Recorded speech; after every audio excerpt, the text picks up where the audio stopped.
morning, everyone, and welcome everyone who is live streaming with us this morning. If you want to build a ship, don't herd people together and to collect wood, and don't assign them tasks and work, but rather teach them to long for the sea, the endless immensity of the sea. I'm going to say that again. If you want to build a ship, don't herd people together to collect wood, and don't assign them tasks and work, but rather teach them to long for the endless immensity of the sea. And that was written by Antoine, who also wrote The Little Prince, which I would suggest if you've never read it, read it in its first translation. The second one lacks a little luster, I think, but its original translation into English, because that's the place that also says, what's invisible, what's essential is invisible to the eye, and it's only with the heart that one sees rightly. Let's go back to that longing for the sea. What are you longing for? What are you hoping to build? And is that a universal longing? I think underneath it all, there's a longing for a full and meaningful life, whatever that means to each one of us, a meaningful life.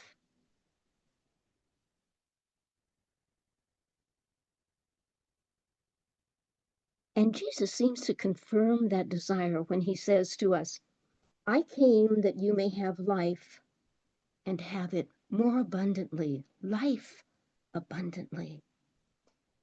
And we know that life needs inspiration along the way because there are lots of ups and downs, trials and tribulations, things we don't understand, things we can't stand. We need inspiration to keep going, to keep growing, to keep doing that hard work of building what it is that we long for, just as building a ship does. Now, inspiration, we know sometimes we think automatically of beautiful sunset that just took hold of you and you had no words.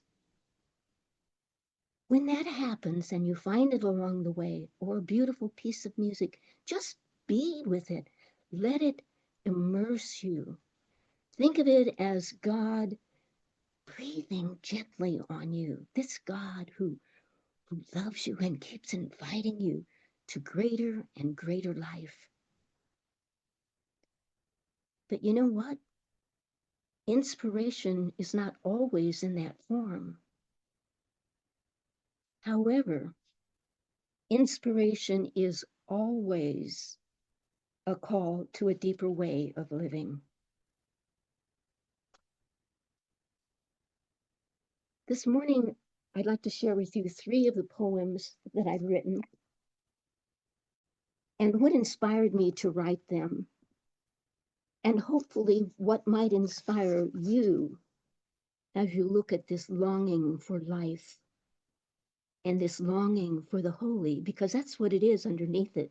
Augustine says, our hearts were made for you, O God, and they are restless until they rest in you. Have you ever ridden a bus in a multicultural city and listened to the variety of languages among the passengers and realized all language is a conglomeration of sounds? How many of the sounds did you recognize of the foreign languages? How many did you understand? Or maybe being in the midst of sign language. Have you ever been there and marveled at how people were able to communicate with each other with gestures? And maybe you recognized some of them. I think inspiration is like a foreign language. We need to learn how to recognize it because inspiration is hidden in sounds and gestures and sights and nature and events. Inspiration is everywhere, just waiting and hoping to be recognized. So, the first poem I'd like to share with you happened in an event. I was sitting at a table in San Francisco Mission District at a cozy family atmosphere cafe, enjoying a burrito, when the door opened and a woman walked in. And this poem is called City Tamale Parlor. Evening brought you in with bucket of flowers into the tiny cafe. Would it have mattered much to have bought even a single rose? To you, it would have. You were my age and worn by hard work. A simple cotton dress covered by a coat too small to close. Why did I not at least hold the door open for you as you struggled out against its gravity? Why was I glued to my seat, immobilized as if watching a movie? Angel among us, forgive my numbness. One bouquet, please.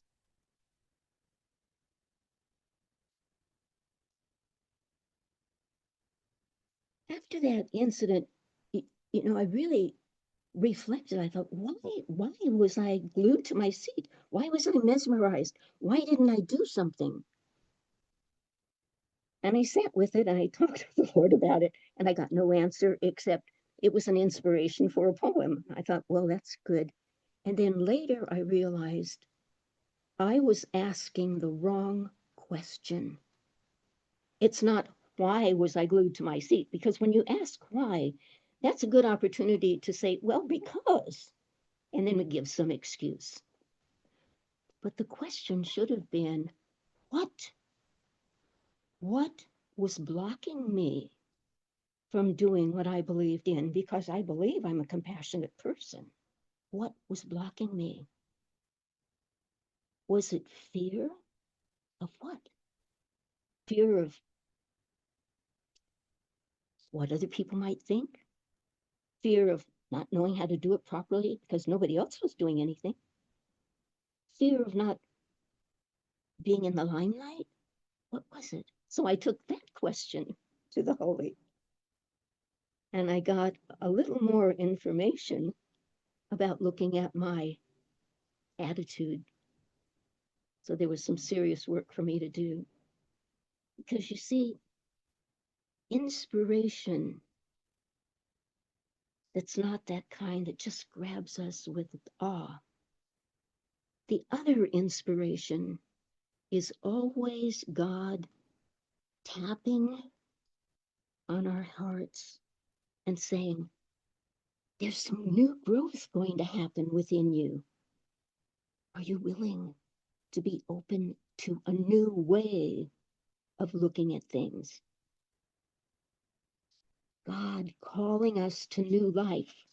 I came that you have life and have it more abundantly. God tapping, asking us, what is blocking you? Even in a burrito shop.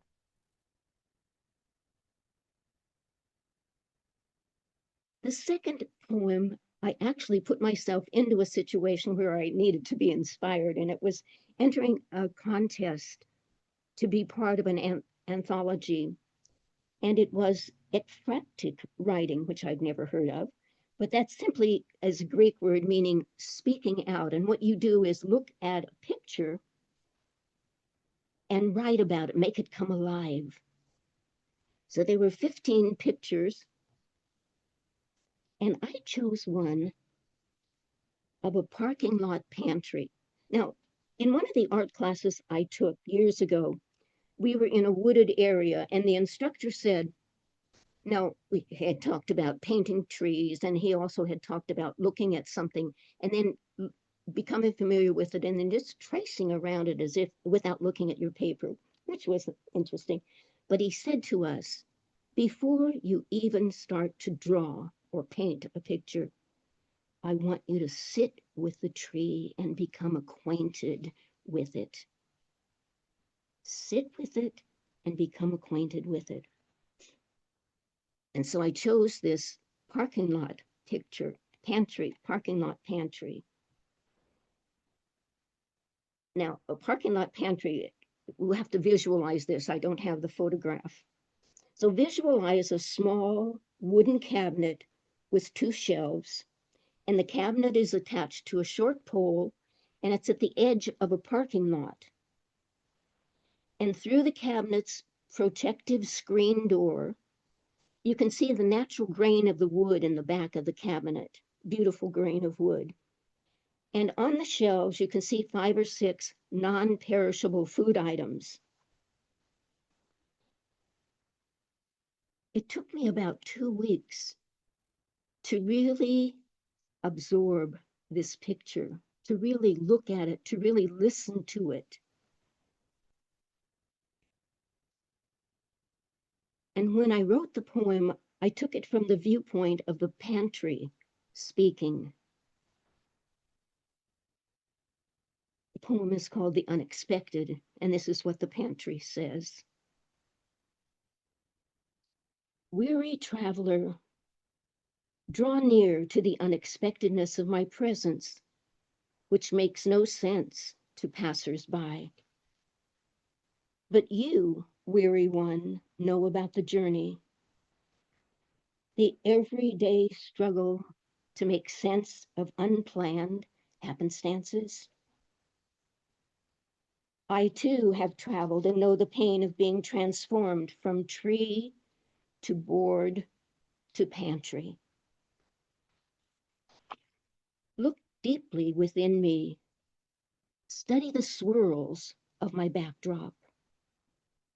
May they comfort your memory of times you were buffeted by the winds of being misunderstood, of being ridiculed for your belief in the meaning of your journey.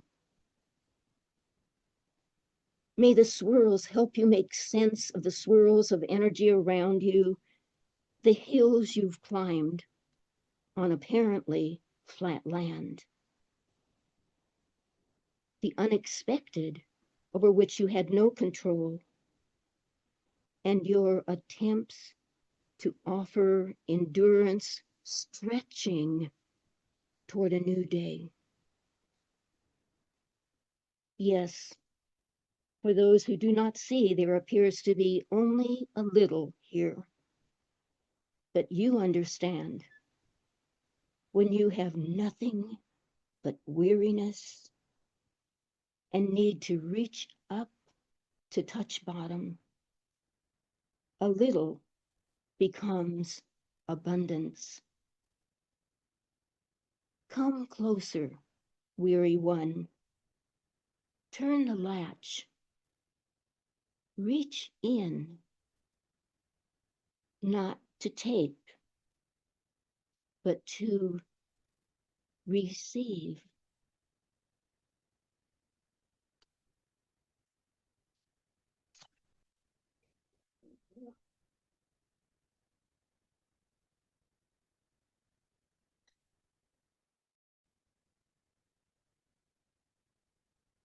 Have you ever been so lonely, so hungry, so confused that you needed inspiration to go on living?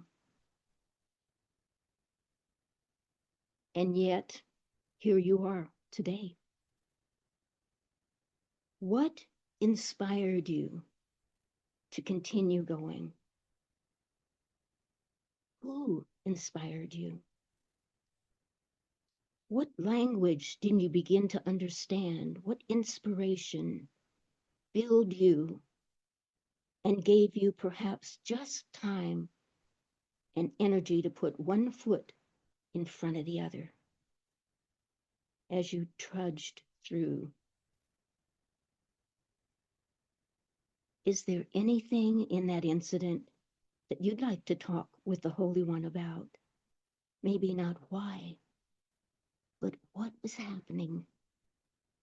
And how is it that I'm here today as I look back at where I came through? Inspiration, encouragement for you that says, I'm here. I can do it again if need be. I don't want to do it again, but if I had to, I know I would be sustained and given life to do it. The other reflection you might take on this poem is, have you ever seen a parking lot pantry? And you say, well, maybe I have, maybe I haven't. You might say to yourself, well, isn't a parking lot pantry just dealing with the symptoms and not dealing with the source of why parking lot pantries are needed? And so sometimes we have to make a choice. Is it my call to deal with the symptoms or with the source? And if I'm dealing with the source of it, for example, this man, a fisherman, there's a story of a fisherman who was fishing, and all of a sudden he saw this person floating downstream, and he rushed over to rescue the person, take him out of the water so the person wouldn't drown. And a little bit later, another person comes floating down the stream, struggling and calling for help. So he goes over to help. And a person standing by watched this as the fisherman got out of the water. And the man said, why aren't you helping this next person that's coming down? And the fisherman said, because I'm going upstream to find out who's pushing these people into the water. Now, sometimes it's our job to deal with the source, and sometimes it's our job to deal with the symptoms rather. And when you deal with the source,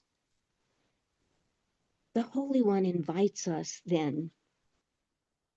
We're not looking at the source of where this problem originated to find fault and say, aha, it's your fault, you're doing this, blah, blah, blah. This is what's happening as a result of the action. How can we problem solve together to create a better situation, a better result? How do we work together to problem solve? The other inspiration you might take away from this poem is the difference between taking and receiving. God has kindled in our hearts a light whose shining is to make known the glory of God. And that light we hold in earthen vessels. We're clay, we're made of dust, we know that. And yet God continues to breathe on us, to send that spirit of God's love. Receiving is about love. It's about nourishing that better way of living, that deeper way of living that we're called to. That's the glory of God, that God's goodness and love and compassion and humor and hospitality can radiate through us. God has kindled in our hearts light, and he breathes on it through inspiration.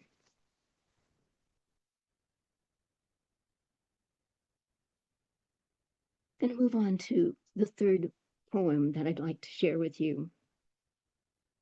Do you remember learning to read?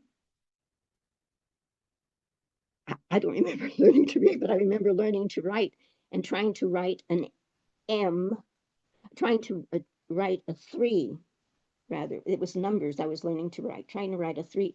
and it would not stand up. It always came out like an M. I could not make it stand up. So a little eye-hand coordination needed to happen. When you received your ballot this for this upcoming election, did you happen to look at the back cover of at least of the ones that we got?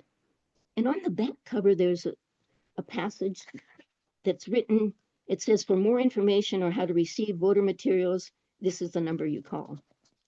And it's written in all these languages. Some of the languages are Roman letters that we're used to reading, and even some of the languages use the letters that we're familiar with, but be sure to understand what they say. And then you look at all the ones that are so beautiful. They almost look like a painting. Some of them have a line and these little squigglies are underneath it. Some of them look like little hearts upside down. Vietnamese, the Hmong language, Chinese, Japanese. You look at all those and you say, if only I could just touch it and understand what it's saying, because it is saying something. It is something that's used to inspire people. Inspiration is a language that we learn. And the language that I learn for inspiration may not be the one that you're learning. And so it's your work to discover what's the language in which God speaks to me and inspires me, because God is continually inspiring us. Maybe not every day. In that beautiful hymn that Kathy played for us, where it talks about everyday things, washing the dishes, doing all of those things. God is with us. And once in a while, there's an inspiration tucked in there just to keep us going. So this third poem that I'm going to share with you has to do with how, how do you describe a sunset so that the other person experiences it? How do you do that? Is it possible? So I was dealing with that, trying to express something in words. And I wrote this poem. It was inspired just by trying to work with words itself. And the poem happens to be called Words. Words become elusive when expressing reality, knowing they are not the experience, but pregnant memories, reminders, invitations. Elusive words become inspiration when seen with the heart. So we've looked at inspiration this morning, and we don't need to say, oh, it's that wonderful awe sense of wisdom when we really feel the presence of God, or we're just so overtaken by the beauty of a situation. But it's a call from the Holy One. I came that you may have life and have it more abundantly, of saying, in those situations where you're not quite sure what happened, something mesmerized you, something stopped you, something happened that you didn't do what you typically would do as a compassionate person, as a thoughtful person, as a hospitality person. And you ask the question, not why, but what what is the Holy One tapping on, inviting me to look more deeply into my life about? That's where inspiration is. That's why God says, look at the lilies of the field and the birds of the air. I provide for them, but they need to do the work. And so inspiration comes to us in many different forms, inviting us to continue growing. And so we receive inspiration as we learn this foreign language. of the reality that inspiration is everywhere. Amen.